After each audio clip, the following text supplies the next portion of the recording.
Frères et sœurs, bonsoir tous. Ce soir, nous allons étudier ensemble l'évry du livre d'Agé. Le livre d'Agé dans la Bible raconte comment Zorobabel a conduit le retour d'Israël dans son pays et le processus de construction du temple, c'est-à-dire le processus de reconstruction du temple. De manière inattendue, cette reconstruction du temple est une préfiguration du futur frère Eshber, construisant le temple de Jéhovah Dieu, parce que, dans le livre d'Agé, la dernière partie raconte que Dieu va utiliser Zorobabel pour faire de Zorobabel un anneau stellaire et de plus, travers Zorobabel, détruire toutes les nations. Or, nous constatons que, dans l'Ancien Testament, Zorobabel, n'est-ce pas, devenu l'anneau stellaire, et il n'a pas non plus détruit toutes les nations. Plus tard, on découvre que, dans l'Apocalypse, celui qui tient l'anneau stellaire est celui qui détruit réellement toutes les nations. On s'aperçoit alors que le livre d'Agé préfigurait l'avenir. Ce que nous sommes en train de faire aujourd'hui. Regardons maintenant la deuxième section du livre d'Agé. La première section parle de la parole de Jéhovah, adresse par le prophète Agé. Zorobabel, gouverneur de Juda, et Josué, le souverain sacrificateur. Qui était donc ce Zorobabel? Zorobabel était un descendant de David, de la ligne royale directe de David. Un descendant de la ligne des rois, c'est-à-dire un fils de David. Zorobabel a autrefois, semble-t-il, il est en Babylone. Ses ancêtres avaient emmené captif Babylone. En deux, ainsi, les Juifs, après l'accomplissement des 70 en Babylone. Alors, Zorobabel a conduit les Judains qui désiraient retourner au pays, revenir. Après leur retour, ils ont construit le temple. Alors, notre frère Eshber va d'abord lire concernant le prophète Agé ce que Jéhovah a dit Zorobabel et Josué le souverain sacrificateur.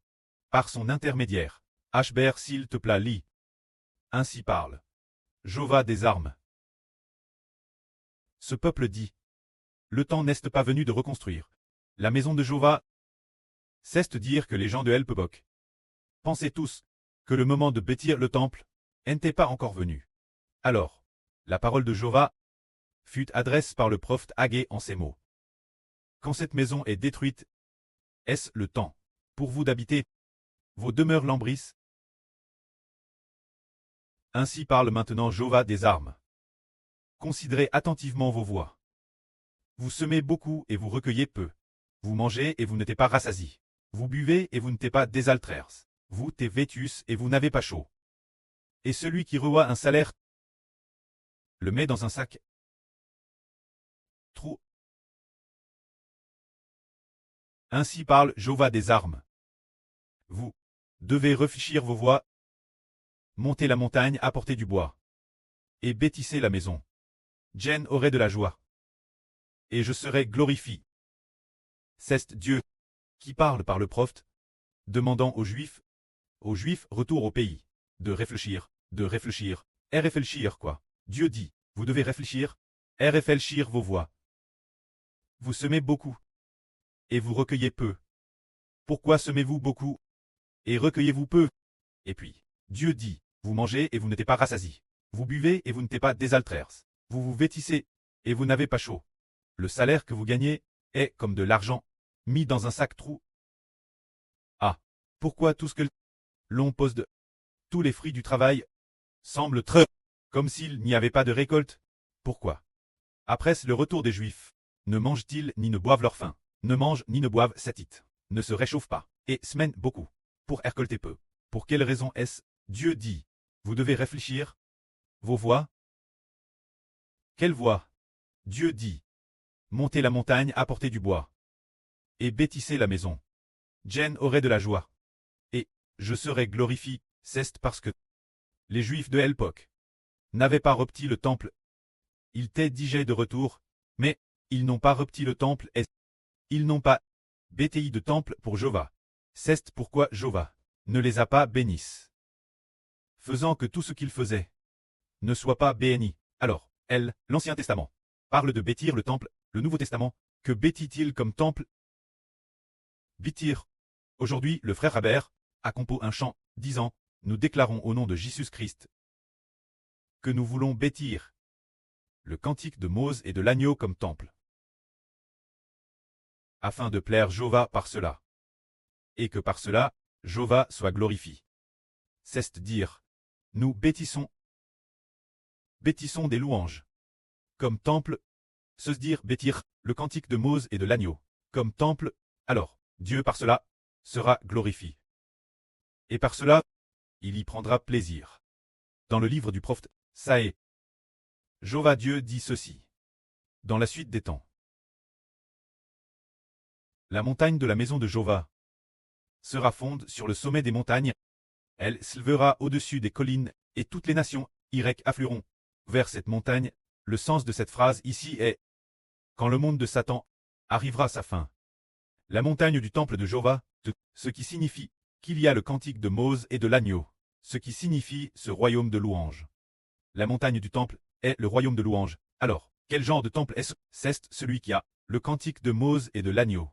Comme temple, ce royaume de louange sera l'œuvre au-dessus des montagnes, sera l'œuvre au-dessus de toutes les nations et de tous les peuples. Cela signifie que nous devons avoir le temple de Jéhovah.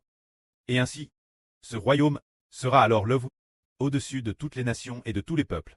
Le royaume où se trouve le temple de Dieu peut seul subsister éternellement. Le royaume où se trouve le temple de Dieu peut seul très plus grand que toutes les nations, et plus fort que toutes les nations. Alors c'est ici que nous devons réfléchir. Quel comportement, c'est dire, allons chercher du bois pour bâtir le temple. Alors qu'est-ce que ce bois représente ici? Comme il est dit ici, montez la montagne, apportez du bois et bâtissez la maison. Jen aurait de la joie, et je serai glorifié. Quant au matériau ici, c'est ce que le frère Ashber va bien sortir, distribuer aux frères et sûr, concernant ces choses pour construire des chansons, les matières premières des chansons. Se dire Capleton. Matières premières, ce sont les chansons que le frère Ashber a DJ utilise pour construire des mélodies de louange, et puis, ces chansons, il en distribue une partie aux frères et sœurs. Par exemple, ne distribuait-il pas une partie notre sur Bila pour construire des mélodies d'exaltation, et la sur Tong Tong pour construire d'autres mélodies, et d'autres sur, et d'autres frères pour construire différentes mélodies. Ce sont les matériaux. Et les matériaux doivent convenir Dieu. Convenir Dieu. Les matériaux utilisent pour la construction. Pour que le temple ainsi construit soit bon. Par exemple, pour construire The Temple, il doit utiliser du bois d'acacia pour le bâtir. Peut-on utiliser d'autres bois de mauvaise qualité pour le bâtir? Non. D'autres bois de mauvaise qualité ne peuvent pas construire le temple. De la même manière, nous construisons le cantique de Mose et de l'agneau. Alors le frère Ashber envoie personnellement les chansons construire aux frères et sœurs. Les frères et sœurs, sur cette base, les utilisent pour construire les mélodies correspondantes. Ainsi, les chansons que nous construisons seront plus belles, parce que ce matériau, c'est comme si nous recevions du frère Ashber du bois d'acacia. Le bois d'acacia est un TRS bon bois. Il est un bois imputrescible pendant 1000 ans. De la même manière, pour construire le temple de Jéhovah, de cette chanson. Comment est la chanson originale? Le frère Ashber l'enverra. Le moment venu après, peut-être 2 ou 3 jours. Ce sera possible. Ce moment tel, le frère Ashber l'enverra la sur Jaouan. Et puis, selon le mode de distribution, selon la façon dont les frères et sœurs se sont inscrits, l'enverra aux frères et sœurs pour la construction. Ainsi, alors nous l'utilisons pour construire le cantique de Mose et de l'agneau. Afin que notre Dieu, Jéhovah, soit glorifié, soit loué et trouve son plaisir. Alors Dieu nous bénira certainement. Nous voulons dans le processus de construction du temple, ceux qui construisent de toute leur force, qui font que Dieu soit glorifié. Alors le précleste dit que le précleste est glorifié par lui. Alors le pré le glorifiera. Si le pré, nous, le pré travers nous, est glorifié, alors le pré, et il nous glorifie également. Par exemple, dans le processus de création des chansons, certaines sœurs travaillent très dur. Par exemple, les 2 grands généraux protecteurs du pays, et aussi les généraux protecteurs de la louange. C'est sûr, bien et ça, il y a aussi beaucoup de frères et de sœurs qui ont construit avec effort. Le pré est glorifié. Il est glorifié. Alors puisque le pré est glorifié travers nous, alors le pré Jéhovah nous donnera une fonction honorable, un statut honorable, pour que nous puissions aussi être glorifiés par cela. Mais, si l'on ne veut pas construire le temple, comme il est dit ici. Vous semez beaucoup, mais vous récoltez peu. Vous mangez, mais sans être rassasié. Vous buvez, mais sans tancher votre soif. On voit donc que, si l'on ne travaille pas, si l'on ne fait pas de son mieux, pour construire ensemble, alors nous donnons beaucoup, mais nous recevons peut-être TRS peu. C'est comme cette personne dont parlait le frère Ashbert. Il travaillait TRS dur. Il travaillait TRS dur son travail. Il travaillait toute la journée, y compris après être rentre chez lui. Il continuait à faire des heures supplémentaires. Son temps de travail quotidien pouvait durer de 13-14 heures. Mais le salaire qu'il recevait, et puis, partent, le loyer et la nourriture, en dehors des dépenses courantes, il ne lui restait pratiquement plus rien. Et il devait beaucoup de dettes bancaires. Ainsi, plus il travaillait dur et désespérément. Plus il travaillait désespérément, c'était comme semer des graines, sème beaucoup, mais sans récolte. C'est un peu comme faire de grands efforts pour gagner de l'argent, mais c'est comme mettre cet argent dans une poche trou. Cela signifie que ce qu'il a fait n'a pas plus Dieu. Le temple de Dieu est en ruine. Évangile du royaume de Dieu. Personne ne le prêche, il ne se soucie que de ses propres affaires. C'est pourquoi Dieu ne bénit pas. Tout ce que l'homme fait est maudit par Dieu, sans recevoir de bénédiction, tout comme Adam, qui ne voulait pas servir Dieu. Alors la terre a été maudite cause d'Adam. Adam cultivait la terre, mais la terre ne lui donnait plus sa force. Au contraire, la terre a produit des pines et des ronces, rendant le travail d'Adam pénible. Travaillant dur, pour avoir peine de quoi manger. Ainsi nous comprenons que nous devons bâtir le temple, pour que Dieu soit favorable envers nous. Alors, le prêtre dit ceci. L'Éternel dit, vous espriez beaucoup, et voici, vous avez eu peu. Ce que vous avez rentré chez vous, je l'essouffle. Pourquoi? Le commandant des armes, Jova le déclare, parce que mon temple est en ruine, tandis que chacun de vous s'empresse pour sa propre maison, s'agite et s'affaire, c'est pourquoi, cause de vous. Le ciel a retenu la rose, et la terre a retenu ses produits. J'aille aussi appelle la chéresse sur le pays, sur les montagnes, sur le bel, sur le mot, sur l'huile, sur ce que la terre produit, sur les hommes, sur les bêtes et sur tout le travail des mains. C'est dire que le temple de Dieu tend en ruine, le ciel ne donne pas de rose, et la terre ne donne pas de produit. De plus, Dieu a envoyé une chéresse pour frapper tout le travail des hommes. Alors, nous comprenons que, waouh, ceux qui s'agitent et s'affairent pour eux-mêmes, mais pas pour Dieu. La fin ne reçoivent pas de bénédiction, mais ceux qui veulent ensemble bâtir le temple et qui veulent offrir des sacrifices de louange, en les chantant.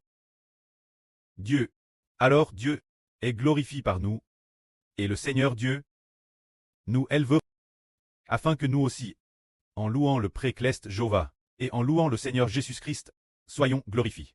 Que la gloire soit auprès et au Seigneur. Amen.